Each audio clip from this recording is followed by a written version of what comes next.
Добър ден, драги ученици! Добре дойдохте во Е-училница. Денес ќе зборуваме за предметот физика за 9-то одделение. Нашите наставни содржини се визуализирање на звучните бранови на осцилоскоп и решавање на задачи за звучните бранови кои ќе се представени на осцилоскоп. Јас сум наставник Невенка Јовановски по математика и физика во Основно училиште у Борис Трајковски, Моноспиток. Најпрво да се потсетиме што се звучни бранови. Звучни бранови се механичките осцилирања кои што се шират во еластичната средина, која што може да биде тврда, течна или гасовита. Тоа се восприема со органите за слух или другите апарати, кои што се нарекуваат звучни бранови.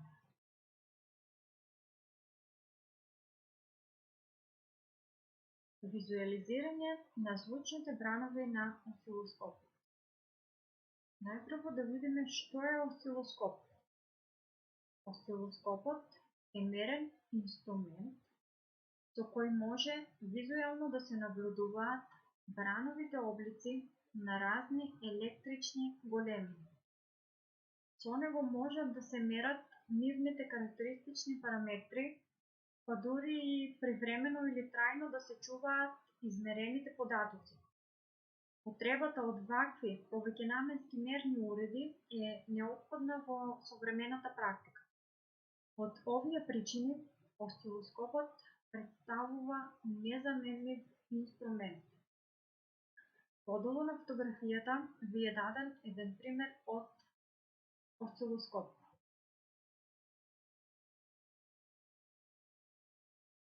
Каков е принципот на работа на осцилоскопот? Основниот склоп на осцилоскопот е катодна електронска цевка. Еве, подолу на дадените фотографии имате дадено како изгледа една катодна електронска цевка. Значи, катодната електронска цевка е еден херметички затворен стаклен сад со специјален облик. Гледаме дека има еден специфичен облик и таа е затворена од секаде.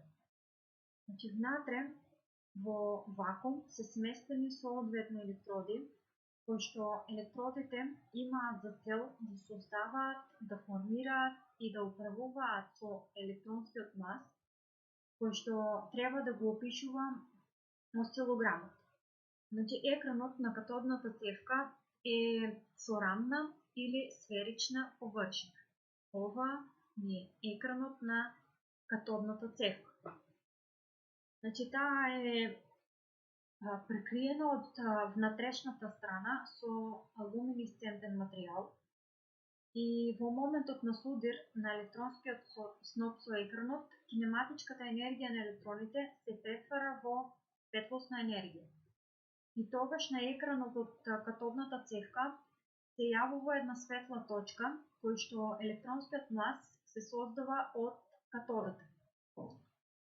Ова ни е катодата, каде што се создава електронскиот мас.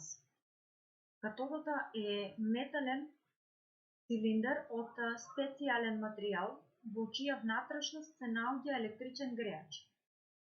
Овој греач е всушност грејно влакно приклучено на соодветно напојување.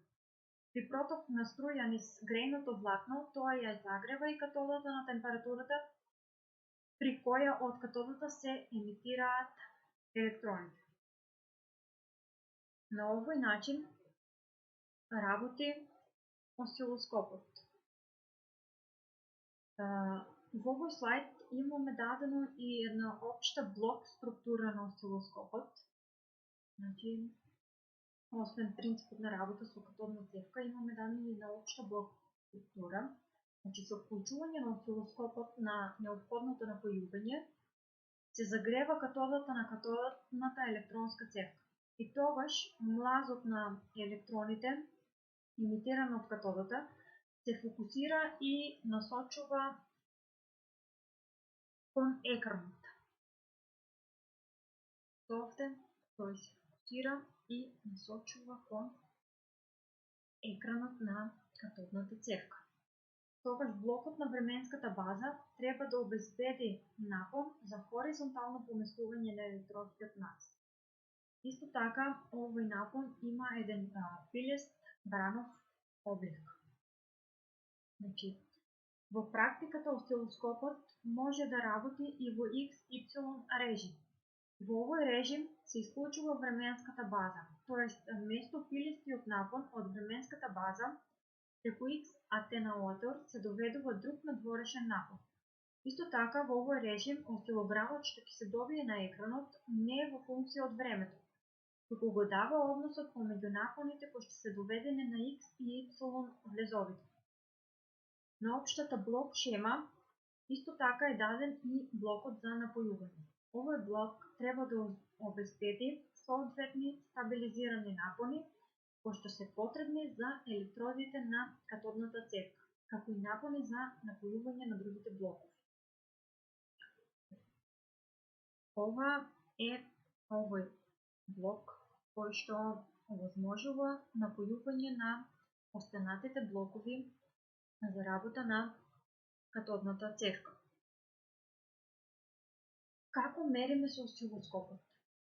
Напонот, чиј што бранов облик сакаме да го добиеме на екранот, се доведува преку мерната сонда на Y влезот.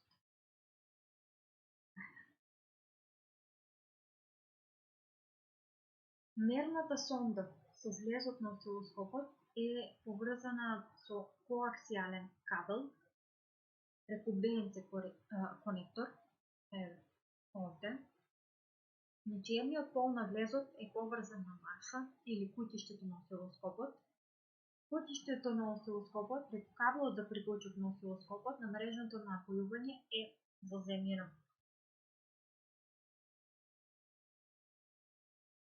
Исто така, положбата на овој алтернатор се употребува кога испитуваме или мериме некои напони.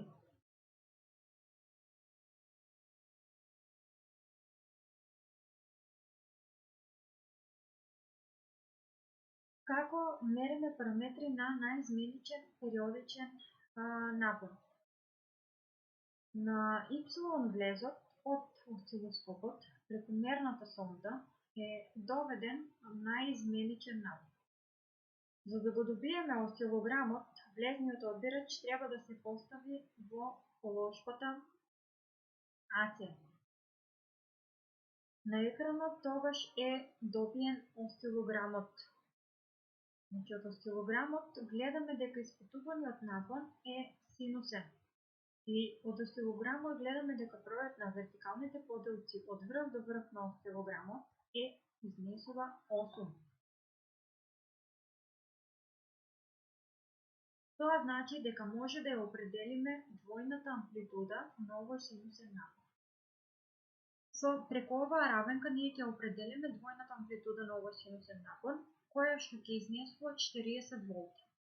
И од овде јасно е дека максималната вредност на овој напон ќе изнесува 20 волти, но бидејќи се работи за синусов бранов облик, ефективната вредност на овој напон ќе изнесува 14,18 волти. Значи овде имаме наизменична струја.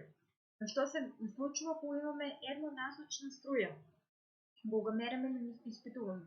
Ова можеме да се надополниме во претходниот слайд. Значи, положбата за мерење на еднонасочна струја е овде, посебно кога мериме еднонасочна струја.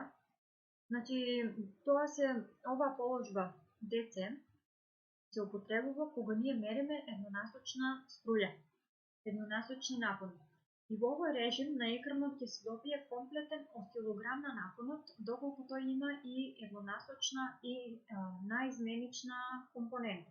Значи, за да се добие осцилограмот на брановиот облик на напонот, доведен на Y влезот, на електродите за хоризонтален отклон за млазот, значи треба да се доведе еден пилест напон од временската база.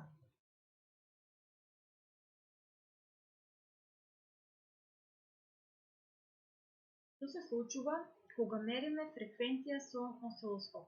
Значи, при мерење на фреквенцијата со помош на осцилоскоп, најпрво се поставува временската база.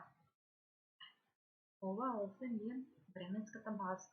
Значи, во овој случај, опчето за временската база е поставено на 2 метри во секунда.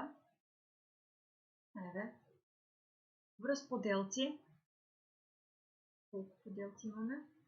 Од екранот ги броиме поделците од едниот до другиот врз на синусниот сигнал, а за попретно отчитување може по потреба да се поместува осцилограмот во хоризонтален правец. Значи, на тој начин ја одредуваме периодата Т на најизменичниот сигнал. Исто така од овде од осцилограмот на сликата за периодата се отчитува следното. Значи, Т изнесува 4 метри во секунда. Имајќи во предвид формулата за определување на фреквенцијата, кога е позната периодата на синусниот сигнал, изследува дека фреквенцијата ни изнесува 250 Hz.